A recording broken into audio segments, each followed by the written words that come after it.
Big up massive, it's the architect. So the Mackie is back from the repair shop. Got some new capacitors installed. Thanks Mackie for making this with under-designed capacitors, so I had to get it fixed to begin with. But we're working on a hybrid analog digital setup here. I got my normal Ableton set here that I play at shows, all my songs. Only difference really now is instead of using a controller like the APC40, I have all the audio routed out via a snake from these interfaces going into the Mackie, into the mixer.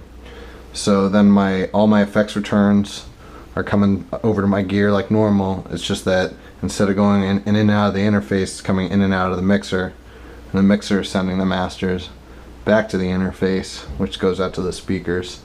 So a couple cool things about this is that right now this is a dub siren I have going over here. And you can see that on aux bus 1 I have that going to my RE20. But the cool thing about using Ableton, because Ableton right now is basically just it's like a playback rig. I could be using tape, whatever. The setup basically works on anything. It's just that I'm using a computer for playback. The other cool thing though is that I have an effects bus going back into Ableton, so I can still use digital delays.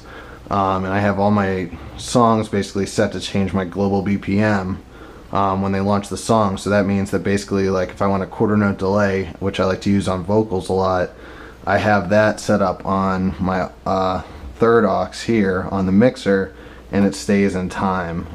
When I change the song, the tempo of the delay automatically changes to match the tempo of the song. So that being said, I'm gonna do a little Marley mix here, kind of show you guys on the setup. Here's an example of that. So you can see over here in Ableton, got a little signal bouncing back. So it's pretty cool to be able to route the audio kind of two ways. Kind of have to watch out for latency with all this sort of stuff. I'm a big fan of Focusrite stuff.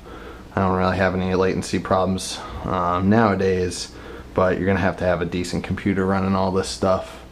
But beyond that, it's just everything's signal flow in dub, so it's one way or the other, whether it's digital or analog.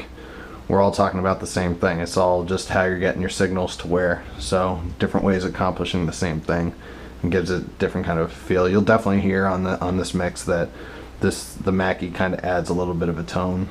And it doesn't hurt that I'm going back and reamping the signal through several different steps of preamps here, going in and out different times, but kind of adds a little unique tone to it, and your gear will kind of give you that as well. So that being said, dubwise.